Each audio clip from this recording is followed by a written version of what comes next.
శ్రీ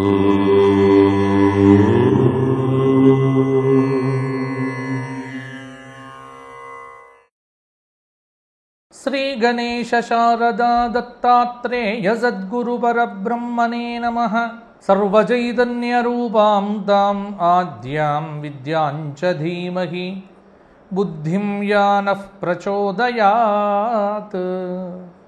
స్వధర్మ ప్రేక్షకులకు మాస ఫలితాల్లో భాగంగా ఈ జూన్ నెల జ్యేష్ఠమాసం కర్కాటక రాశి వారికి ఎలా ఉండబోతోంది, ఎటువంటి ఫలితాలు కలగబోతున్నాయి, ఏ విధమైన జాగ్రత్తలు తీసుకోవాలి, గ్రహ సంచారం కర్కాటక రాశి వారికి ఈ మాసంలో ఎలా ఉంది మొదలైన వివరాలను మాస ఫలితాల్లో ఇప్పుడు చెప్పుకుందాము. కర్కాటక రాశి పునర్వసు 4వ పాదము, పుష్యమి 4 పాదాలు, ఆశ్లేష 4 పాదాలు కలిస్తే కర్కాటక రాశి. కర్కాటక రాశి వారికి ఈ మాసం కొంత గ్రహ సంచార రీత్యా లగ్నంలోనే కుజుడు, ద్వితీయ స్థానంలో కేతువు, అష్టమ స్థానంలో రాహువు, భాగ్యస్థానంలో శని, దశమ స్థానంలో శుక్రుడు, లాభస్థానంలో రవి బుధులు, వ్యయస్థానంలో గురువు యొక్క సంచారం జరుగుతూ ఉన్నది. కర్కాటక రాశి వారికి ఈ మాసం కొన్ని ప్రతికూల ఫలితాలు, కొన్ని అనుకూల ఫలితాలు వెరసి మిశ్రమ ఫలితాలు అయితే ఈ మాసం కలగబోతూ ఉన్నాయి అని చెప్పవచ్చు. గృహంలో కొన్ని శుభకార్య పరంపరలు ఈ వారంలో మొదలవుతాయి. మొదటి వారంలో ఆరోగ్య విషయముల యందు కనుక ఈ మాసం శ్రద్ధ పెట్టకపోతే కొంత అనారోగ్య సూచన ఇబ్బంది పెడుతోంది. వ్యాపారపరంగా దూర ప్రాంతాలకు వెళ్ళవలసి వస్తుంది. కొన్ని సమయాల్లో ఇంట్లో ఉన్నటువంటి స్త్రీలకు శిరోవేదన, కొంత నరములకు సంబంధించిన ఇబ్బందులు వస్తే రావచ్చు. ఒక్కటి గుర్తుపెట్టుకోండి, రాజకీయ నాయకులు కావచ్చు, విద్యార్థులు కావచ్చు, ఉద్యోగస్తులు కావచ్చు, ఇతరుల విషయములలో ఉన్నంత శ్రద్ధ మీ మీద మీకు లేకపోవటమే మీకు వచ్చిన ఇబ్బంది. కాబట్టి ఎవరిని గురించి కూడా పట్టించుకోకుండా జాగ్రత్తగా ఉండండి. సోదరి బంధువులతో వాగ్వివాదాల జోలికి వెళ్ళకండి. కొంత మానసిక ఆందోళన తప్పదు. వృత్తిలో తోటివారికి ఆదర్శప్రాయంగా నిలవటానికి శ్రమ పడాల్సినటువంటి అవసరమైతే ఉంది. నిరుద్యోగులకు జూన్ నెల 1వ తేదీ నుంచి 14వ తేదీ వరకు మీరు చేసే ప్రతి ఉద్యోగ ప్రయత్నము ఏదైతే ఉందో అది ఫలించే ఆస్కారం కూడా ఉంది.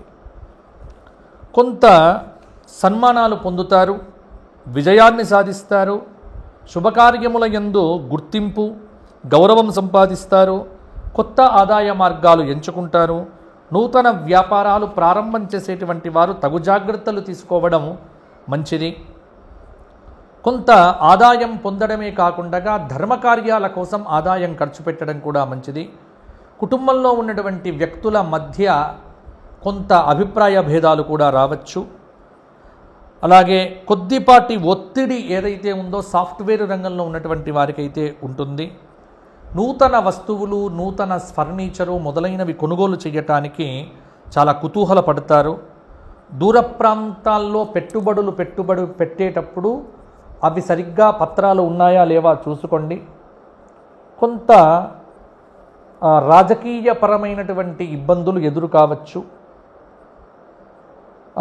నరదృష్టి విపరీతంగా ఉంటుంది కర్కాటక రాశి వారికి. కాబట్టి ఈ మాసమంతా కర్కాటక రాశి వారు ప్రతిరోజు కాలభైరవ అష్టకము, ప్రతి శనివారము సుదర్శనాష్టకము, ప్రతి శుక్రవారము దేవీ కవచ పారాయణము, ఈ 3 చేయండి. ప్రతి మాస శివరాత్రి అభిషేకం చేయించుకోండి.